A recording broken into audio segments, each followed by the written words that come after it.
حضرت ابو ہریرہ رضی اللہ تعالیٰ عنہ سے روایت ہے کہ رسول اللہ صلی اللہ علیہ وسلم نے فرمایا، جب اللہ تعالیٰ نے جنت اور جہنم کو پیدا فرمایا تو حضرت جبرائیل علیہ السلام کو جنت کی طرف بھیجا اور فرمایا، جاؤ جنت اور اس میں جنتیوں کے لیے بنائی ہوئی چیزوں کو دیکھو۔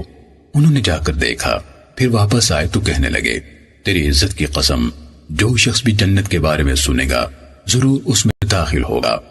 اللہ تعالیٰ نے حکم دیا تو جنت کو سختیوں اور تباہ اور ناگوار گزرنے والی چیزوں سے گھیر دیا۔ اللہ تعالیٰ نے فرمایا، اب پھر جاؤ اور دیکھو کہ میں نے جنت میں اپنے بندوں کے لیے کیا کچھ بنایا ہے۔ انہوں نے جا کر دیکھا تو جنت کے ارد گرد سختیوں اور مشکلات کی باڑ لگی ہوئی تھی۔ وہ آ کر کہنے لگے، تیری عزت کی قسم، مجھے خطرہ ہے کہ کوئی شخص بھی اس میں داخل نہیں ہو سکے گا۔ اللہ تعالیٰ نے فرمایا، جاؤ آگ یعنی جہنم کو دیکھو اور جو کچھ میں نے اہل جہنم کے لیے تیار کر رکھا ہے۔ انہوں نے جا کر دیکھا تو آگ کے شعلے ایک دوسرے سے ٹکرا رہے تھے۔ وہ واپس آ کر کہنے لگے، تیری عزت کی قسم، کوئی اس میں داخل نہیں ہوگا۔ اللہ تعالیٰ نے حکم دیا تو اس کے ارد گرد تباہ کی مرغوب چیزوں کی باڑ لگا دی گئی۔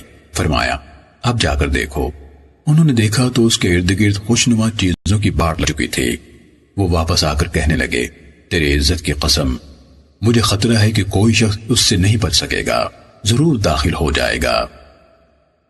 سنن نسائی حدیث نمبر 3794۔ حضرت ابن عمر رضی اللہ تعالیٰ عنہ سے روایت ہے کہ رسول اللہ صلی اللہ علیہ وسلم نے فرمایا، جو شخص قسم کھانا چاہے وہ اللہ تعالیٰ کے سوا کسی کی قسم نہ کھائے۔